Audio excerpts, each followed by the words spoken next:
our next character we have here has been in the spotlight recently for some shenanigans involving lots of fake ass weights, which is something I was very aware of for a long time. There's no way a guy who weighs 160 pounds is going to be just ripping 500-pound deadlifts. I mean, I've seen it happen, but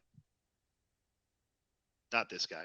Not that He's guy. not going to be pin pressing 315 pounds flat bench, like strict off of pins, no wavering, no shaking. Just no, this dude's fraud. He's not my favorite guy. I'm if there's any one person in here that hits my spurg and makes me mad with his content, it's him. Oh yeah, Jeff Cavaliere. He would trigger you. For today. You know how I am. You know how I am, especially with my teaching, right? Like, I love good form. I love good exercise selection. I get angry at people with bad form, and I get upset emotionally at people who choose poor, stupid, pointless exercises. The context of that is exercises with low transfer. So, this guy also, the thing is, he's actually like not that bad in certain contexts. Some of his videos, it's like 80-20, like 80% of his stuff is innocuous. And it's like Pareto principle of Aquila rage. And then the other 20%, I fly off the handle. I can't handle it. He talks about dumb stuff.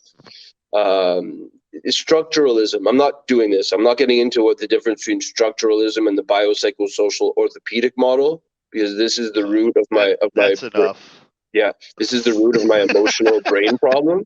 I've just exposed my soul to everybody, and like the deep spur That's between you and your court ordered therapist, buddy. That's between you and your court ordered therapist. I'll just say I don't like when people overcomplicate shit. And like I felt like that's what his entire channel was. Exactly. The overcomplication of everything. That's structuralism. And to play the character where you're so knowledgeable and you're so pro at it that you everything is so complicated to you because you're so elite, then you end up faking lifts with fake plates. That's where you end up. That's what happens to you. Boom. Yes, Jeff Cavaliere in a nutshell. Yeah, so that's his philosophy. He's a structuralist. He thinks he's at some level a therapist. I don't even know what he thinks he is, but he sucks. And so if you choose the path of Jeff Cavaliere, Billy, what do you go through?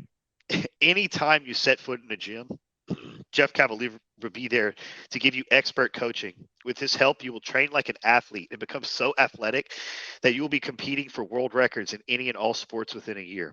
This is what they think is going to happen because they know it all, right? Following Jeff Cavaliere, teaching me every intricate detail of how I should do everything. I'm going to be the best athlete ever. Yep. Your athletic powers will earn you fame and fortune in almost any girl of your choice.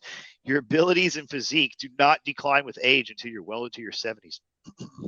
However, should you pick this path, you must spend at least 8 hours every single day performing banded face pulls. Non-negotiable. Should you fail to do this even once, your rotator cuffs will become eternally snapped, leaving you crippled and unable to even lift your arms to feed yourself or wipe your ass. You must also take care to never perform an upright row, as this will cause the same result. Never perform an upright row. The fucking face pulls, dude. Yeah. I like that's what holds it all together. That's what keeps the dream together, If something happens to you, it's because you didn't do enough face pulls. So tread the path carefully. You'll be the greatest athlete in the world if you do enough face pulls. Ever in the history of humanity, yeah. Like the Achilles of sports, if you choose the path of Cavaliere. I don't want to elaborate too much because I don't have very many jokes. This is going to get dark and autistic for me. I can't let you do it. Save it to where E can edit it out. We're live. So